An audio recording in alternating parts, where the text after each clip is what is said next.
দেখছো ছিটি দেয়।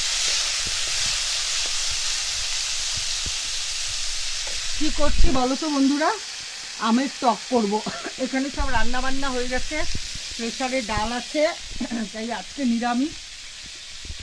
গাছের নিচে ফোড়নের কাঠি উঠছে, গাছের নিচে অনেক আম পড়েছিল, সেই আম নিয়ে এসে তারপরে এরকম পাতলা পাতলা করে কেটে এর মধ্যে নুন দেবো, হলুদ দিব আর গুড় দেবো। চিনিটা আমি খাই না, সুগার টুগার কিছু নেই, কিন্তু চিনি খাই না। তো সে কারণেই আর কি তোমার এই যে আমটা একটু কড়াইটা নড়ছে, আমটা একটু ভাজা ভাজা করে নিলাম।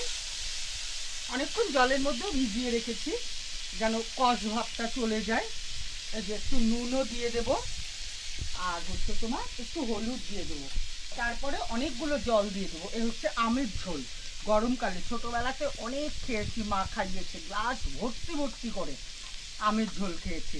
এত ভালো লাগে না, মানে এখন এই গরমে না জানো তো থকথকা চাটনি না, আমার কাছে তো অন্তত ভালো লাগে না। থকথকা চাটনিটা খুব বাজে লাগে খেতে আমার কাছে। এটা না শীতে ভালো লাগে, গরমে মনে হয় কি খালি পাতলা পাতলা পাতলা পাতলা কিছু খেতাম যদি।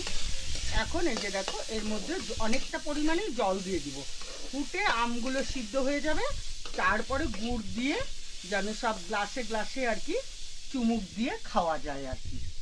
এখন আমটা জল দিয়ে দেবো, ভাজা ভাজা হয়ে গেলে তো আলু ভাজার মতন হয়ে যাবে, সেজন্য জল দিয়ে দেবো। আরো জল লাগবে মনে হয়। হ্যাঁ, আরেকটু জল লাগবে, কেননা রুবু খাবে গ্লাস ভরে, বুঝছো তো, সেজন্যই বলছে আরো জল লাগবে। তাহলে বন্ধুরা রাখছি, টাটা।